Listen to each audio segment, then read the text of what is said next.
जय श्री राम दोस्तों। श्री राम दरबार यूट्यूब चैनल पर आपका एक बार फिर से बहुत बहुत स्वागत है। दोस्तों, हमारे सनातन धर्म के वेदों, पुराणों, स्मृतियों और बहुत से अन्य ग्रंथ जो प्राचीन काल से, आदि अनादि काल से और भगवान शिव, ब्रह्मा और विष्णु इत्यादि देवों के द्वारा प्रदत्त जो पुराण हैं, जो हमारे सनातन वेद हैं। तो दोस्तों, वेदों की उत्पत्ति किससे हुई है? तो वेदों की उत्पत्ति हुई है ओमकार से।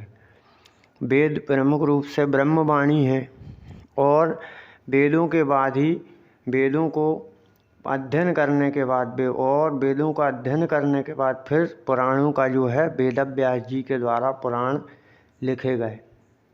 दोस्तों, पुराण एक अलग विषय है, वेद एक अलग विषय। वेद जो है, वेदों के पार तो विज्ञान भी नहीं पा पाया है, तो फिर जो अज्ञानी लोग हैं वह वेदों को किस प्रकार समझ सकेंगे, क्योंकि उन्होंने तो हमारे वेदों को खंडित करने के लिए तैयारी पूरी कर ली है। वेदों को समझने और समझाने के लिए और वेदों की जो बातें हैं वह वास्तव में ईश्वर प्रदत्त है, ब्रह्मवाणी है, स्वयं परमेश्वर के द्वारा सनातन धर्म में वेदों को प्रदान किया गया है। दोस्तों, पुराणों के माध्यम से हमारे धर्म को जो है बहुत ही सरलतापूर्वक व्यक्ति के बीच में समझाने के लिए वेदव्यास जी ने उन्हें लिखा। अब हमारी हिंदू धर्म की परंपरा में जो सिखाया गया, पढ़ाया गया, वो किस चीज़ से उत्पत्ति हुई है? वेदों से हुई है। तो सबसे सनातन क्या है? वेद है।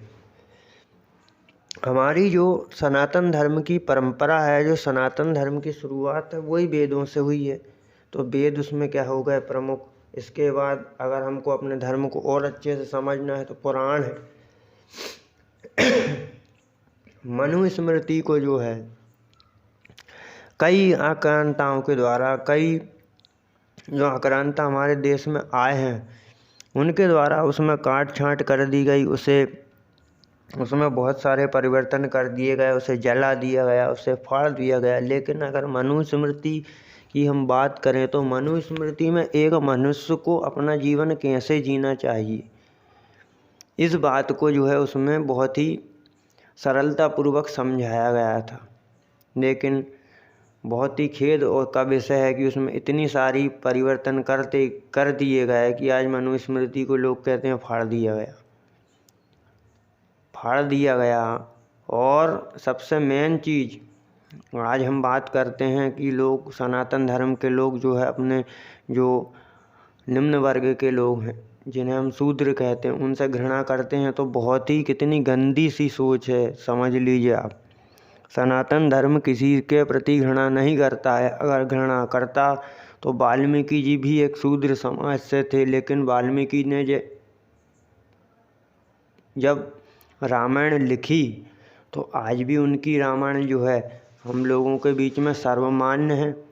तुलसीदास जी की रामचरितमानस तो सरल है, लेकिन अगर आपको रामायण को समझना है तो आप फिर रामायण की तरफ जाके देखिए, रामायण को पढ़ के देखिए कि उसमें क्या लिखा है। दोस्तों, जब तक हम अपने धर्म ग्रंथों को समझेंगे नहीं, हम सनातन धर्म को समझ नहीं पाएंगे, क्योंकि हमारे वेदों में, पुराणों में, शास्त्रों में इन चीज़ों का वर्णन है कि व्यक्ति, एक आम व्यक्ति से ईश्वर के गुण उसमें विकसित हो जाए। केवल एक ऐसा धर्म हिंदू धर्म ही है जहाँ पर कि व्यक्ति अपनी आत्मा को अगर साफ शुद्ध करते हुए अगर योगाभ्यास करे, ईश्वर का ध्यान, चिंतन, मनन और तप करे, तो व्यक्ति ईश्वर तक भी पहुँच सकता है। हमारे धर्म में ईश्वर तक पहुँचने का मार्ग बताया गया है, तो फिर वो गंदा कैसे हो सकता है? तो फिर उसमें त्रुटियाँ कैसे निकाली जा सकती है? लेखकों ने या विद्वानों ने अपने अपने मत के अनुसार ग्रंथ लिखे हैं, लेकिन जिसमें सर्वमान्य चीज़ है वो है वेद। वेदों के प्रति कभी कोई उंगली उठा ही नहीं सकता, और जो भी उठाएगा समझ लीजिए वो सनातन धर्म तो आने वाले समय में आपको बहुत सारी रोचक चीज़ें तो मैं श्रीमद् भगवत गीता से ही क्लियर होती चली जाएंगी। जब हम उसके एक एक अध्याय के एक एक श्लोक का अर्थ समझेंगे तो हमें बहुत सारी चीज़ें क्लियर हो जाएंगी। तो आने वाली जो वीडियोस आएंगी वह सभी श्रीमद् भगवत गीता के ज्ञान पे से आएंगी, और रियल ज्ञान पे से आएगी, और कहीं से फैंकोलॉजी नहीं होगी, उसकी इमेज सहित आप यहाँ पर देखेंगे।